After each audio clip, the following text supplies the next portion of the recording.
Bienvenidos a esta nueva clase sincrónica sobre la asignatura de Finanzas Públicas. Hemos visto un poco los aspectos fundamentales de las finanzas públicas que se sintetizan en 5 o 6 elementos. El primero de ellos es el Estado y dentro del sector público, el tema de los ingresos y los gastos, de donde se deriva el resultado presupuestario, que puede ser superávit o déficit, el tema de la distribución del ingreso por parte del Estado hacia las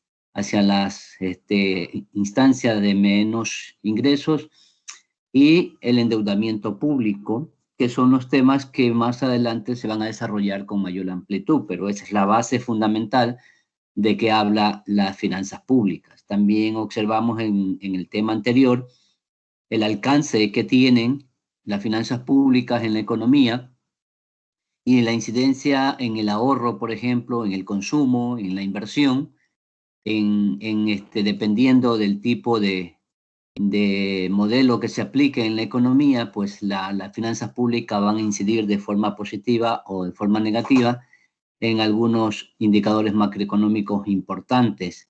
Asimismo, en cada una de las acciones o de las actividades que realizan los demás componentes del sistema económico, llámese esta la empresa, la familia y el sector externo.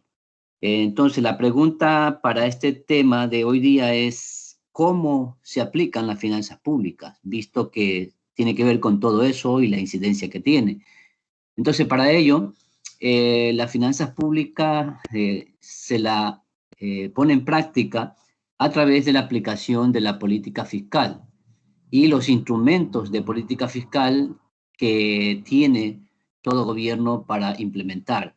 Pero recordando que la política fiscal es parte del conjunto de políticas económicas. Entonces, para ello es un poco resaltar o recordar qué es la política económica. Es aquella parte de la ciencia económica que estudia las formas y efectos de intervención del Estado en la vida económica con el objeto de conseguir determinados fines. Es decir, a través de la política económica que diseñe un gobierno, puede incidir en cada uno de los agentes económicos a través de los principales mercados que existen en la economía, llámese el mercado de bienes, el mercado de servicios, es decir, el Estado puede intervenir utilizando la política económica, el mercado de dinero, el mercado de trabajo, el mercado bursátil, que son los 5 grandes mercados que existen en toda economía. Pongo un ejemplo, el gobierno a través de una política económica, por ejemplo, en el mercado de dinero, al tener una intervención en la fijación de las tasas de interés, el gobierno interviene en ese mercado fijando los techos o los valores referenciales de las tasas de interés para lo cual cada una de las instituciones del sector financiero tienen que acogerse. Es decir, el gobierno interviene y regula el funcionamiento de este sector, de este mercado. La otra opción que existe es que el Estado no intervenga y sea el mercado, en este caso el mercado financiero, el que se autorregule o que autorregule las tasas de interés. Pero en la práctica, en el caso de nuestro país, pues, ha existido siempre la intervención del Estado a través de la fijación de las tasas de interés de manera referencial. Entonces, esa es una forma como el Estado interviene a través de la política económica, ¿verdad? Como lo dice allí en la parte conceptual. Por lo tanto, según esta definición, la política económica no se distingue conceptualmente de la ciencia económica cuyos métodos de análisis y esquemas lógicos aplica, y también las formas y efectos de la intervención del Estado en la vida económica con el fin de establecer si dichas intervenciones han sido o serán aptas para alcanzar los objetivos que se propone. Otro ejemplo de intervención del Estado, digamos, ahora mismo está ocurriendo algo, de que el Estado, a través de la política salarial, por ejemplo, define el salario mínimo vital, o el Estado dice cuál es el nivel de salario mínimo vital, y hay un esquema en la que cada año las partes involucradas se juntan, dialogan, y si no se ponen de acuerdo, pues el Estado es el que termina estableciendo cuál es el incremento del salario mínimo vital, que es justamente lo que está ocurriendo ahorita. Entonces, de esa forma, el Estado interviene en cada una de las actividades que se generan en los distintos mercados. Un ejemplo, en el mercado de bienes, el Estado regula el mercado de bienes fijando precios mínimos. Es decir, la tarifa del transporte público, por ejemplo, también es definida desde los entes estatales, y ninguna persona que hace transporte público o que tiene un bus puede cobrar lo que le dé la gana, sino que está basado en una política que es parte de la política económica de fijación de precios. Entonces, el Estado interviene en estos mercados. Y así, con una serie de productos, con una serie de servicios, con una serie de actividades económicas, pues el Estado utiliza la política económica para poder direccionar las actividades económicas. Los objetivos de la política económica, como ustedes pueden apreciar, es lograr el crecimiento económico, controlar la inflación, controlar el desempleo, disminuir la pobreza, distribución de la renta y la riqueza, lograr el bienestar de la población y, finalmente, tratar de tener un equilibrio de la balanza de pago. Entonces, cada uno de estos objetivos merecería un análisis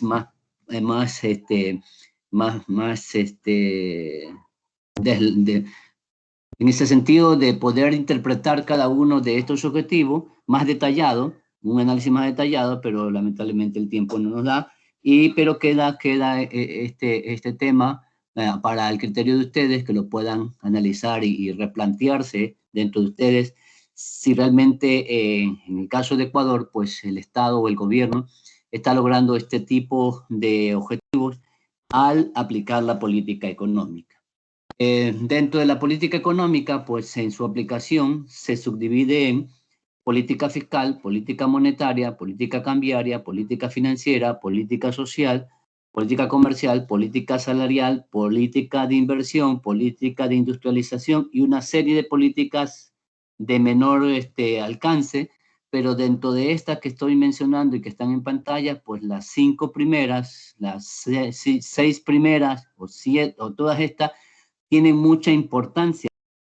Si estas logran fallar, la economía entra en una situación de estancamiento o de crisis económica que realmente puede o ha sido fatal en determinadas épocas del quehacer económico del Ecuador en este caso. Entonces, la política fiscal, que se encarga en términos generales de manejar los recursos del Estado, la política monetaria, que tiene que ver con el tema de la circulación del dinero en la economía, la política cambiaria, que tiene que ver con la cotización o con los mecanismos de control del tipo de cambio, la política financiera ligada al sector financiero con todo y cada uno de sus instrumentos, que yo me imagino que ustedes ya lo han de haber estudiado, la política social de igual manera orientada a la búsqueda del bienestar social con los instrumentos para la distribución del ingreso,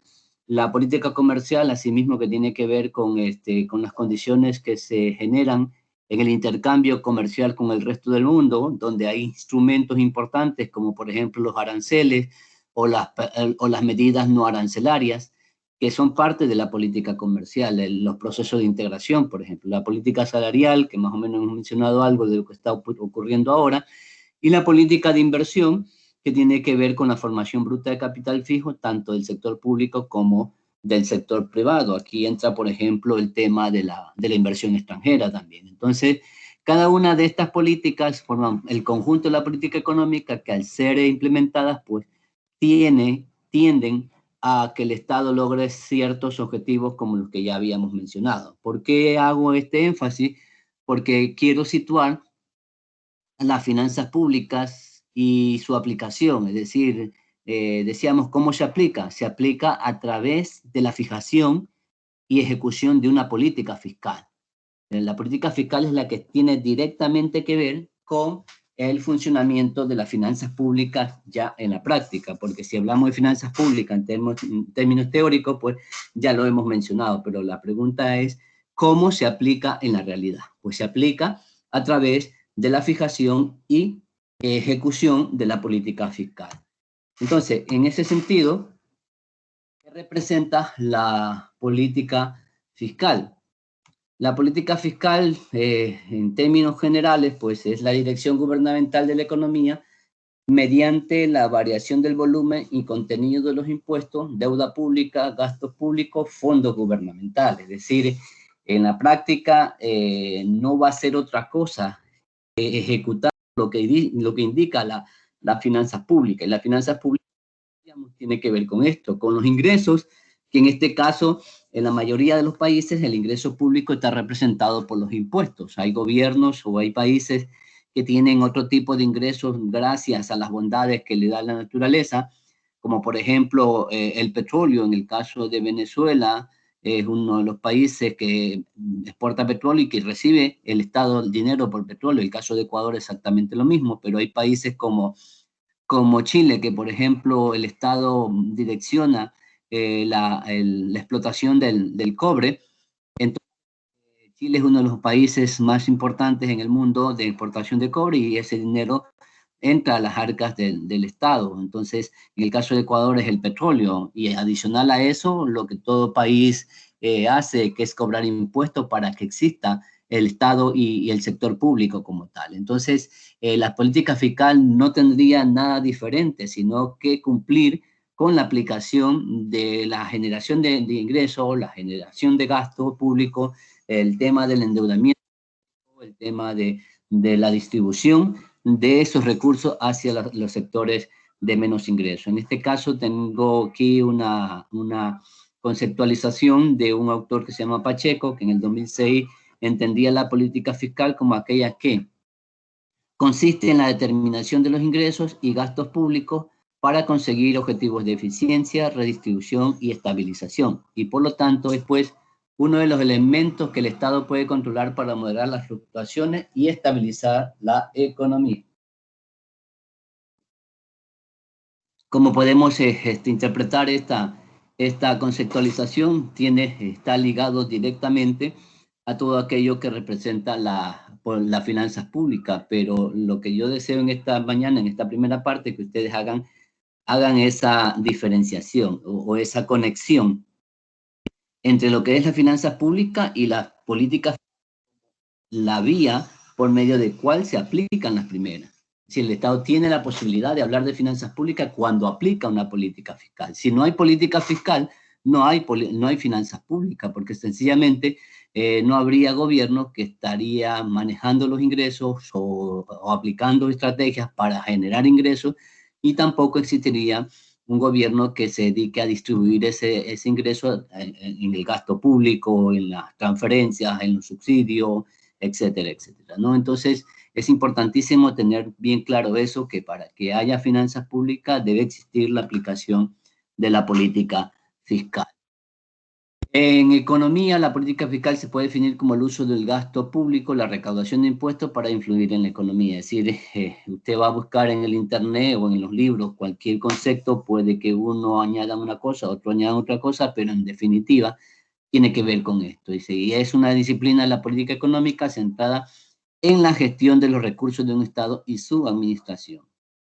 A través de la política fiscal, los gobiernos la economía del país, controlando el gasto y los ingresos en los diferentes sectores y mercados con el fin de lograr los objetivos de política macroeconómica. Es decir, cuando estamos hablando de política fiscal, pues estamos hablando de la aplicación de las finanzas públicas.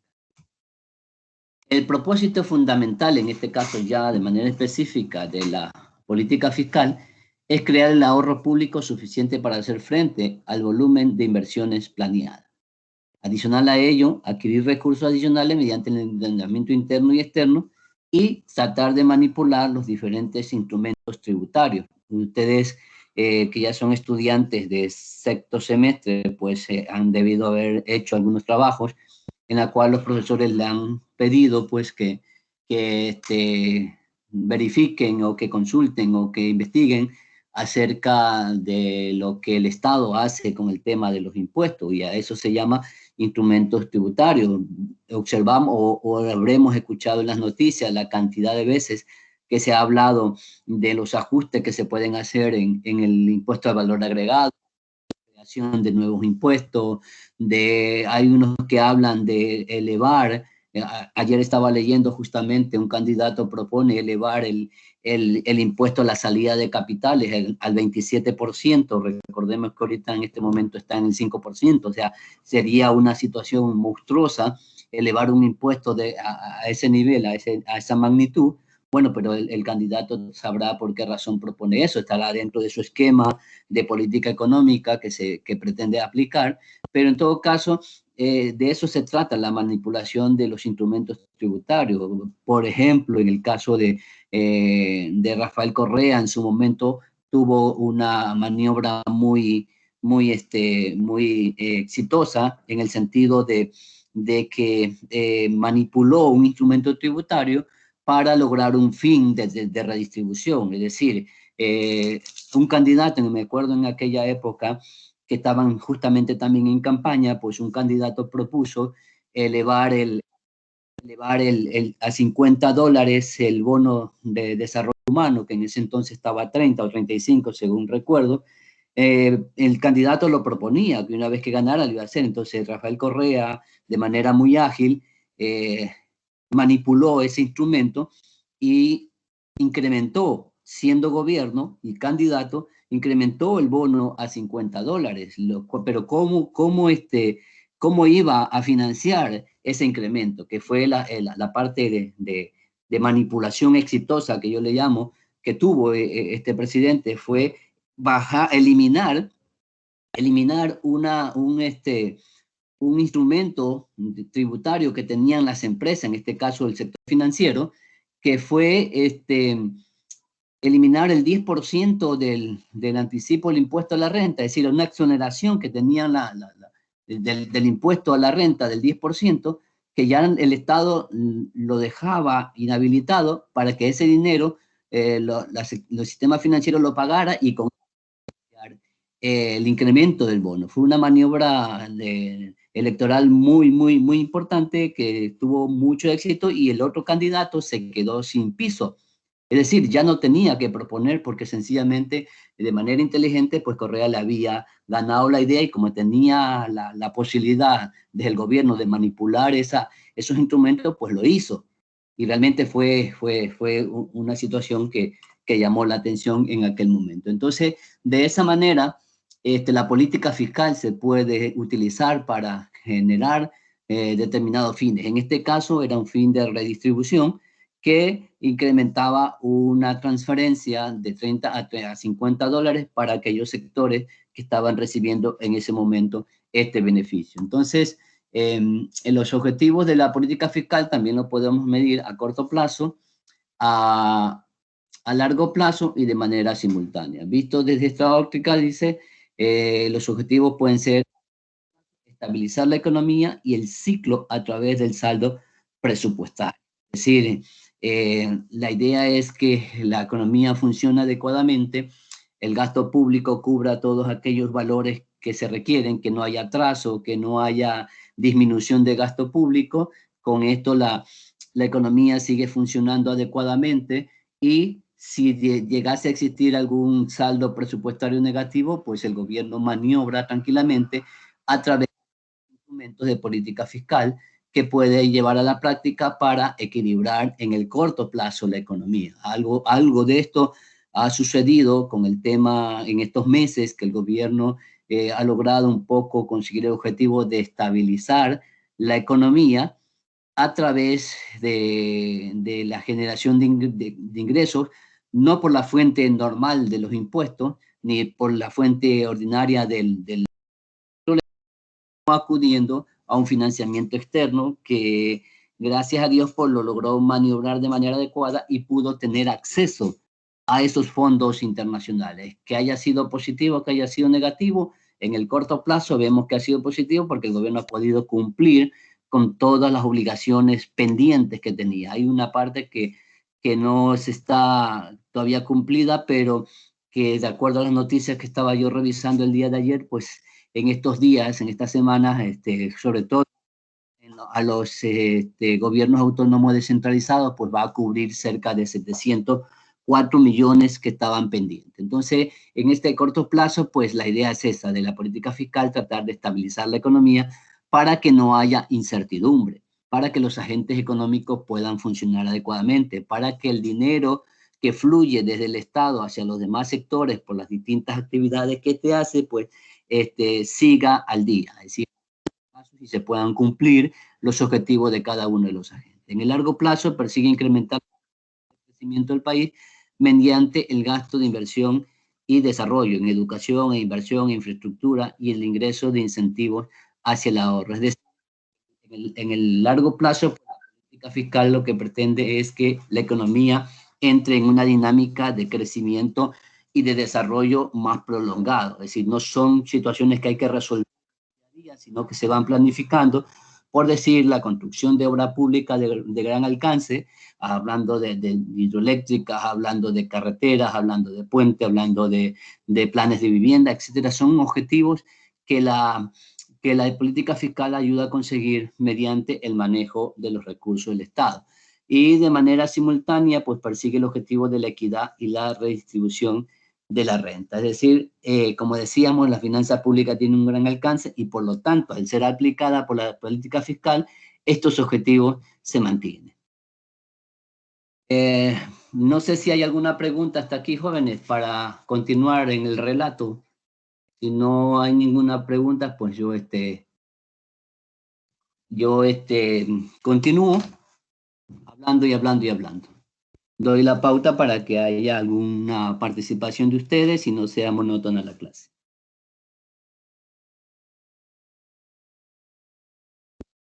O asumo que todo está entendido. ¿Alguien que desee participar? ¿Nadie? Si se me está escuchando bien, por favor, si confirman. ¿De qué manera se puede hacer hablar a Profesor, sí se la escucha. computadora? Hola, dígame. ¿Alguien habló, por favor? Parece que estoy sin señal, no me están escuchando, me voy a desconectar. Sí se escucha, profesor. Sí se le escucha. Bueno, ahí sí reacciono. Ok, sigo entonces, vamos viendo. Bien, entonces, como estábamos viendo, pues, la política es todo aquello que habíamos mencionado y los objetivos de esta, pues, tienden básicamente a que las finanzas públicas sean exitosas. Esa es la idea central de esta primera parte. Ahora, en la aplicación, decíamos, ¿se acuerdan en el primer tema? Que todo tiene su base legal en términos de finanzas públicas, que nada se hace si no está escrito o normado en el marco legal. Pues aquí la Constitución de la República del año 2008 nos indica en su artículo 281 que la política fiscal tendrá como objetivos específicos. Es decir, para no quedarnos fuera de ese marco legal, tener conciencia como estudiantes de economía y como profesionales de economía que la política fiscal nace en sus objetivos desde lo que indica la Constitución. Es decir, que todo gobierno tiene que buscar cumplir con estos objetivos porque así lo demanda, así lo establece la Constitución. En primer lugar, el financiamiento de servicios, inversión y bienes públicos. Es decir, si una política fiscal no contempla esto, sencillamente está fallando, porque el gobierno lo primero que debe de tener en mente a la hora de recaudar dinero y de fijar el gasto es justamente el financiamiento de la luz, de la educación, del agua potable, del alcantarillado, lo mismo de la inversión, es decir, todo gobierno planifica en un año, en un determinado año o en una programación cuatrianual, qué tipo de inversión hay. De hecho, en el Ecuador existe el Plan Nacional de Inversión, es decir, que está dentro del esquema de la política fiscal. Y qué tipo de bienes públicos va a adquirir. Hay gobiernos que se han gastado la plata adquiriendo bienes públicos, haciendo bienes públicos, y hay otros que no. Entonces, en estos tres elementos del financiamiento de los servicios de inversión y bienes públicos, un poco habría que pensar, habría que meditar, y es justamente lo que vamos a ir resolviendo en los temas cuando ya seamos mucho más prácticos, de ver si realmente el Estado ecuatoriano ha cumplido con esto, ¿no? Y quedan muchas dudas si vemos el entorno, si analizamos los sectores donde vivimos, observamos que todavía faltan muchas cosas, ¿no? Por ejemplo, alumbrado público, por ejemplo, calles bien asfaltadas, hay sectores que no tienen a estas alturas del siglo un sistema de alcantarillado. Recuerdo yo en este momento que cuando hicimos la encuesta, no sé si ustedes participaron en la encuesta de San Juan, nosotros consultábamos en el cuestionario una pregunta que si la población o las viviendas de qué lugar tenían sistema de alcantarillado. Y la sorpresa al nosotros constatar la respuesta fue que ninguna de las casas tenía alcantarillado. Es decir, un sector que está dentro del perímetro urbano que no esté atendido en esa situación, pues, y hacía de haber algunos. Estaba leyendo también el fin de semana que el alcalde de Manta, pues, está programando justamente hacer un proyecto que presente los estudios de alcantarillado, en este caso, según recuerdo, de La Revancha y de las zonas rurales de la ciudad de Manta. Entonces, en ese sentido, observamos que todavía existen muchas zonas, muchos territorios que adolecen de este tipo de financiamiento y por lo tanto se puede un poco a priori, de manera empírica, no confirmada, no científica todavía, manifestar que la política fiscal en ese sentido está fallando. La segunda cosa que establece la Constitución es que la política fiscal debe hacer la redistribución de ingresos por medio de transferencias, tributos y subsidios adecuados. Entonces, en ese sentido, pues nosotros si revisásemos los datos y las estadísticas, sí podemos ver que en el caso de Ecuador hay una buena parte de este objetivo que sí se está aplicando. Por decir, el Ecuador tiene cerca de entre 800.000 o 1.000.000 de personas que reciben un bono de desarrollo. ¿Que es mucho, que es poco? Bueno, eso habría que repensarlo, analizarlo, ¿verdad? Que son los que merecen recibir o que no son los que merecen recibir, también es tema de discusión. Que quienes lo reciben lo utilizan adecuadamente o no lo utilizan adecuadamente, pues ya esa es cuestión de la práctica en sí, pero de que se está generando una transferencia a través del bono de desarrollo humano, pues se está generando. También hay el bono de los bonos que se entregan a las personas con capacidades especiales, el bono que se entrega a las personas adultas.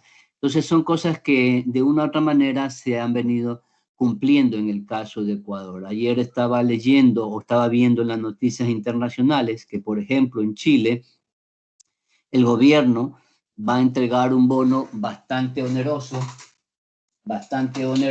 a un grupo de la población que está en situaciones críticas producto de la pandemia. Entonces, van a recibir cerca de 3 millones de personas ese bono que en términos de la moneda chilena, pues representan 245.000 pesos chilenos que va a recibir. No sé cómo estará la cotización para poderlo situar en términos de dólares, pero yo creo que no es un valor tan grande ni tan pequeño. Entonces, según recuerdo, el peso chileno estaba en 600 pesos un dólar, entonces más o menos haciendo el cálculo, estaría en el orden de $200, un poquito más, un poquito menos, que va a recibir un hogar, cada persona que está en situación crítica producto de la pandemia. Entonces, los gobiernos intentan, esta es una de las cosas que los gobiernos a nivel general en cualquier país del mundo intentan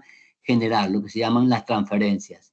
Y también el tema de los subsidios, pues en el caso nuestro tenemos una gran cantidad de subsidios que el gobierno genera, y los dos más representativos es el subsidio al transporte público, el subsidio a la electricidad y otros subsidios que casi no se sienten, pero que también un momento que podríamos revisarlo y saber exactamente cuáles son. Pero en general los dos más connotados en el caso de Ecuador, pues es el subsidio a la energía eléctrica y el subsidio al transporte público. Es decir, si nosotros tuviéramos que pagar la tarifa de transporte público real, no serían los 30 centavos que pagamos, sería mucho más. Entonces el gobierno se encarga a través del subsidio de los transportistas. Ha habido intentos de los transportistas de que se incremente la tarifa.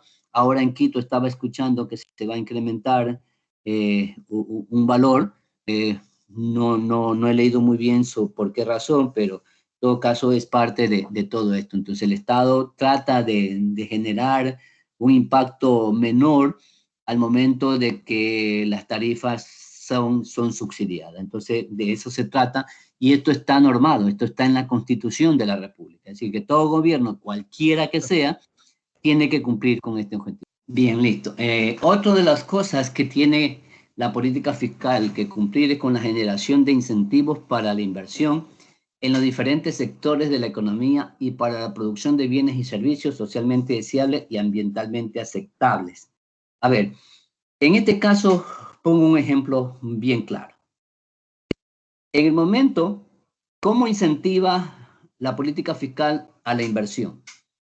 Un ejemplo es cuando el Estado le dice a los sectores productivos, el impuesto a la renta que ustedes pueden, que van a pagar, no lo paguen totalmente, sino que un porcentaje de ese impuesto a la renta tiene que ser reinvertido en tecnología o en capacitación al recurso humano.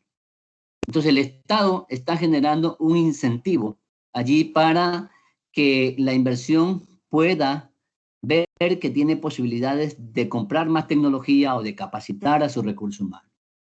Otro ejemplo en esta línea de generar incentivo es cuando el Estado le dice a la inversión extranjera, por ejemplo, vengan a invertir en nosotros, implementen o generen nuevas fábricas, que hagan nuevos productos, y ustedes no pagan el impuesto a la renta en los 2 o 3 primeros años de la inversión. Ese es otro mecanismo de incentivo que se puede aplicar a través de la política fiscal. Recordemos, y lo vamos a ver más adelante con más detalle, que los impuestos es uno de los principales instrumentos tanto para generación de ingresos como para generar incentivos en las actividades económicas. Entonces, en ese sentido, el Estado genera incentivos para la inversión en los diferentes sectores de la economía. Otro mecanismo de incentivar la inversión puede ser, o que se ha aplicado también en la realidad, es el hecho de que el Estado le dice a los inversionistas o a quienes realizan producción industrializada, para que se generen más productos con valor agregado, le dice, mira, si ustedes hacen bienes para exportación, una vez que ustedes hayan exportado esos productos, pueden tener la opción de pedir la devolución del IVA. Es decir, una fábrica que produce zapatos, en una producción de un mes paga por compra de materia prima, de insumo, paga por decir $10,000 de impuesto al valor agregado, porque internamente lo tiene que hacer, es decir, paga porque todo producto que tiene grabado el IVA, pues tiene que pagar. Esa empresa que está dedicada a producir zapatos para el exterior, paga normalmente sus impuestos. Indudablemente que eso le va a afectar el costo. Pero el Estado le dice, para incentivar esa producción de calzado exportable, le dice, mira, una vez que tú hayas hecho la exportación, vienes, llenas los requisitos necesarios para la devolución del IVA. ¿Qué significa eso? Que ese tipo de actividades van a tener un incentivo porque ese dinero que pagaron por IVA lo van a recuperar y les va a servir para capital de trabajo, para reinversión, o para compra de equipos o de maquinarias adicionales, o para mejorar el sueldo de sus trabajadores, qué sé yo. Pero en todo caso, ese es uno de los mecanismos que se puede utilizar para incentivar la inversión por el lado de la finanza pública, por el lado de la política fiscal. Miren ustedes que eso está normado, es decir, no es que si es que lo quieren hacer. El gobierno tiene la obligación, constitucionalmente hablando, de hacer esto que está en el artículo 285 de la Constitución.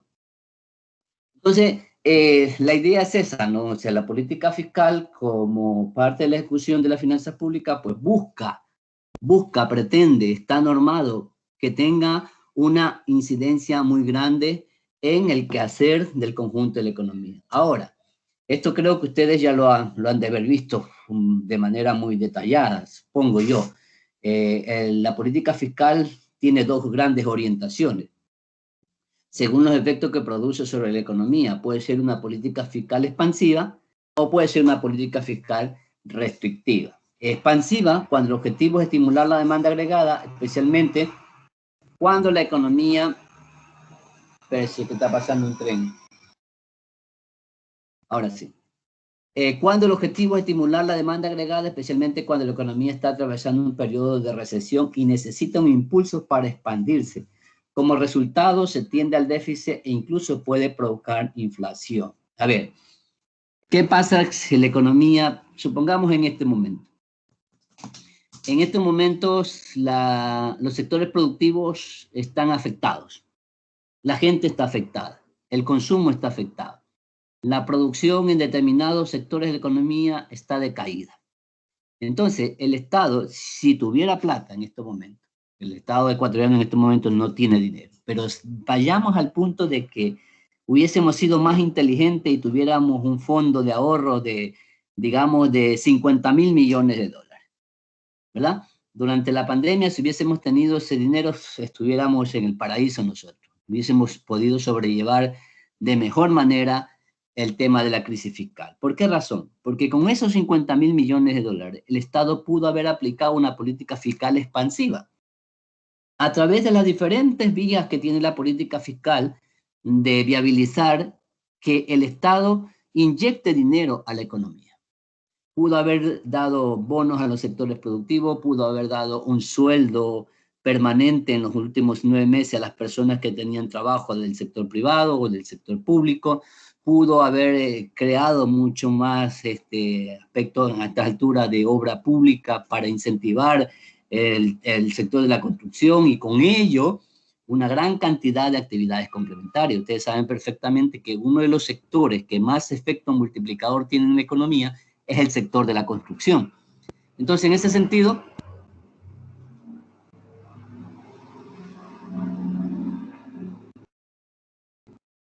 sentido, pues la política fiscal expansiva lo que hace es inyectar dinero desde las arcas fiscales hacia la economía.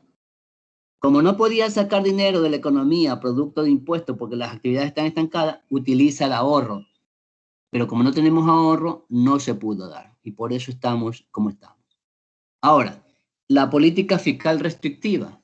Cuando el objetivo es frenar la demanda agregada, por ejemplo, cuando la economía está en periodo de excesiva expansión y tiene excesiva inflación que se está creando. Es decir, en el momento en que la economía está funcionando así, muy aceleradamente, muy acelerada, 10, 15% de crecimiento anual, significa que la mayor cantidad de actividades productivas están siendo exitosas. Pero eso al mismo tiempo está un poco alimentando el consumo y usted sabe que cuando hay un incremento de demanda, implícitamente hay un incremento de precio. Pero muchas veces se desborda la situación y el Estado, a través de la política fiscal, tiene que meter mano a la economía para retirar recursos de la economía que frenen el nivel de demanda que se tiene. Ahora, ¿cuáles son esos mecanismos? Pues hay cualquier cantidad de mecanismos que la política fiscal puede utilizar para frenar esa circulación de dinero. Uno de ellos es el aumento de impuestos, por ejemplo. El aumento de impuestos, es decir, en términos de política fiscal, ya no se cobra el 25% sino que de impuesto a la renta, sino que el Estado dice, bueno, se va a incrementar al 35% el impuesto de renta, o como ahorita en el Ecuador el 35% lo aumenta al 45%, o en su defecto se cambia la base imponible para que más personas puedan pagar ese impuesto y con ello retirar recursos de la economía. Bueno, este es un mecanismo. El otro mecanismo puede ser a través de la venta en el mercado financiero, en el mercado bursátil nacional. Es decir, el Estado dice, bueno, yo voy a sacar dinero de la economía y me pongo a vender bonos. ¿Qué significa eso? Que el Estado entrega papeles con una tasa pactada para que la persona que compra ese papel vaya recibiendo mensualmente, es decir, una inversión que la gente hace cuando tiene dinero, pero el Estado cumple con el objetivo de retirar dinero de la economía. Es decir, supóngase que el Estado pone a la venta 1.000 millones de dólares, está retirando 1.000 millones de dólares de circulación, porque quienes tienen ese millón de dólares van a comprar esos papeles y ese dinero va a quedar muerto. Entonces, cumple el Estado con esa política fiscal restrictiva. Y bueno, y hay otra serie de mecanismos que se pueden mencionar que en su momento dado ustedes creo que ya lo han de saber, lo han de manejar de mejor manera. Entonces, aquí están algunos ejemplos: una reducción de impuestos que aumente la renta disponible, aumento de los gastos, el estímulo a la inversión privada a través de bonificaciones de secciones fiscales, incentivos fiscales para incentivar la demanda de los no residentes, etc. Entonces, esto era, jóvenes, más o menos lo que tenía planificado para hoy día con ustedes.